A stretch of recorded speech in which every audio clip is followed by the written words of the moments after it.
পৃথিৱীৰ অধিকাংশ লোকেই নন-ভেজিটেৰিয়ান আৰু খাদ্যৰ তালিকাত মাছ-মাংস থকাটো পছন্দ কৰে। পৌৰাণিক কালত মানুহে মাংসৰ কাৰণে জীৱ-জন্তুৰ হত্যা কৰিছিল। কিন্তু পিছত লাহে লাহে কিছুমান জীৱ-জন্তু মাংসৰ কাৰণে পুহিবলৈ ষ্টাৰ্ট কৰিলে। বৰ্তমান সময়ত অধিক মাংস প্ৰডাকশ্যন পাবৰ কাৰণে ব্ৰিডিং আৰু অন্যান্য টেকনিক ইউজ কৰি বহুতো উন্নত জাতৰ কুকুৰা, গাহৰি বা ছাগলী পুহিছে। এইবিলাক জাতৰ মাংসৰ প্ৰডাকশ্যন বেছি যদিও বৰ্তমান সময়ত ডিমাণ্ড অনুযায়ী মাংসৰ প্ৰডাকশ্যন হোৱা নাই। সমগ্ৰ পৃথিৱীতে মাংসভোজী লোকৰ সংখ্যা দিনক দিনে বাঢ়ি গৈছে আৰু আগৰ তুলনাত মানুহে মাংস বেছিকৈ খাবলৈ লৈছে। সমগ্ৰ বিশ্বত এক বছৰত প্ৰায় 7,000 পৰা 8,000 কোটি চিকেন ভক্ষণ কৰা হয়।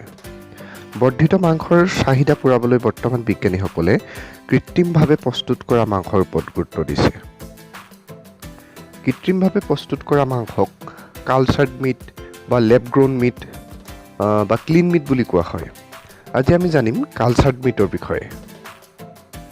যদি আমাৰ এক্সটিউব আছামিজ চেনেলটো এতিয়ালৈকে ছাবস্ক্ৰাইব কৰা নাই তেনেহ'লে ছাবস্ক্ৰাইব কৰিব আৰু নতুন নতুন ভিডিঅ' আহিলে আগতীয়াকৈ নটিফিকেশ্যন পাবৰ কাৰণে বেল আইকনটো প্ৰেছ কৰি ৰাখিব। কালচাৰ্ড মিটৰ ধাৰণাটো বহু বেছি পুৰণি নহয়। 2013 চনত মাৰ্ক পোষ্ট নামৰ এজন বিজ্ঞানীয়ে কালচাৰ্ড মিট প্ৰথমে প্ৰস্তুত কৰি দেখুৱায়। তাৰপিছত পৃথিৱীৰ বহুতো দেশত কালচাৰ্ড মিট সৃষ্টি কৰা হৈছে আৰু ইয়াক লৈ বহুত গৱেষণা হৈ আছে। কিন্তু বৰ্তমান সময়লৈকে কৃত্ৰিমভাৱে প্ৰস্তুত কৰা কালচাৰ্ড মিট বাণিজ্যিকভাৱে প্ৰস্তুত কৰা হোৱা নাই। কালচাৰ্ড মিট কেনেকৈ প্ৰস্তুত কৰা হয়? প্ৰথম কথা হ'ল কালচাৰ্ড মিটৰ কাৰণে কোনো জীৱ-জন্তুৰ হত্যা কৰাৰ প্ৰয়োজন নাই। এই মাংস সম্পূৰ্ণ কৃত্ৰিম পদ্ধতিৰে লেবৰেটৰীত সৃষ্টি কৰা হয়। আমি জানো যে মানুহকে আদি কৰি সকলো প্ৰাণীৰে দেহ কোটি কোটি কোষেৰে গঠিত। কালচাৰ্ড মিট প্ৰস্তুত কৰিবলৈ হ'লে প্ৰথমতে সেই প্ৰাণীৰ উদাহৰণস্বৰূপে যদি কালচাৰ্ড চিকেন প্ৰস্তুত কৰিবলৈ লোৱা হয় তেনেহ'লে সেই চিকেনৰ দেহৰ কিছুমান কোষ সংগ্ৰহ কৰা হয়। সাধাৰণতে প্ৰাণীৰ যিবিলাক কোষৰ বেছিকৈ বিভাজন হয় সেইবিলাক কোষ কালচাৰ্ড মিটৰ কাৰণে প্ৰথমতে সংগ্ৰহ কৰা হয়, যেনে প্ৰাণীৰ ষ্টেম চেল।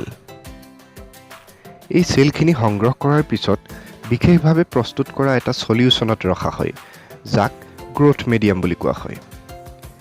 এই মিডিয়ামত কোষৰ বৃদ্ধিৰ কাৰণে প্ৰয়োজনীয় নিউট্ৰিয়েণ্ট, এনজাইম, ভিটামিন আদি সঠিক মাত্ৰাত মিহলোৱা থাকে। এই গ্ৰোথ মিডিয়ামত উপযুক্ত পৰিৱেশত চেলখিনি কিছুদিনৰ কাৰণে ৰখা হয়। কিছুদিনৰ পিছত এই চেলখিনি পুনৰ বিভাজন হৈ এটা ডাঙৰ মাংসপিণ্ডৰ সৃষ্টি কৰে আৰু ইয়েই হ'ল কালচাৰ্ড মিট বা কৃত্ৰিম মাংস।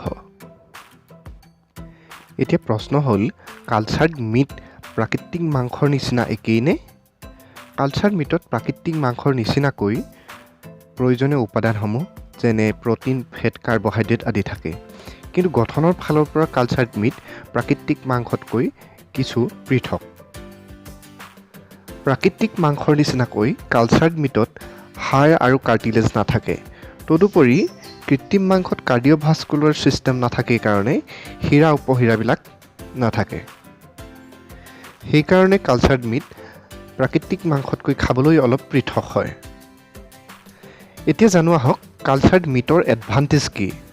প্ৰথম কথা হ'ল, বহুতো লোকে মাংস খাই যদিও জীৱ-জন্তু হত্যা কৰাটো পচন্দ নকৰে। কালচাৰ্ড মিট উৎপাদনৰ কাৰণে কোনো জীৱ-জন্তুৰ হত্যা কৰিবলগীয়া নহয়। তদুপৰি সম্পূৰ্ণ কৃত্ৰিম পৰিৱেশত কালচাৰ্ড মিট প্ৰস্তুত কৰা হয় কাৰণে ইয়াত ইনফেকশ্যন নহয়। সেইকাৰণে কালচাৰ্ড মিটৰ প্ৰডাকশ্যনত এণ্টিবায়'টিকৰ ব্যৱহাৰ নহয়। ভৱিষ্যতে কালচাৰ্ড মিট ব্যৱহাৰ কৰি আমি এণ্টিবায়'টিক, পেষ্টিচাইড আদিৰ পৰা বাচিব পাৰোঁ। কিয়নো আজিকালি হাঁহ, কুকুৰা, গাহৰি সকলোতে এণ্টিবায়'টিকৰ ব্যৱহাৰ হয়। তদুপৰি প্ৰাকৃতিক মাংসত থকা কিছুমান ক্ষতিকাৰক উপাদান যেনে কলেষ্ট্ৰেৰল, ট্ৰেন্স ফেট আদিৰ পৰাও আমি বাচিব পাৰিম। কালচাৰ্ড মিটক লৈ বিভিন্ন গৱেষণা হৈছে যদিও ই বৰ্তমান সময়ত সহজলভ্য নহয়। বৰ্তমান সময়ত প্ৰায় 100 গ্ৰাম কালচাৰ্ড মিট প্ৰডিউচ কৰিবলৈ কেইবা লাখ টকাৰ প্ৰয়োজন হয়।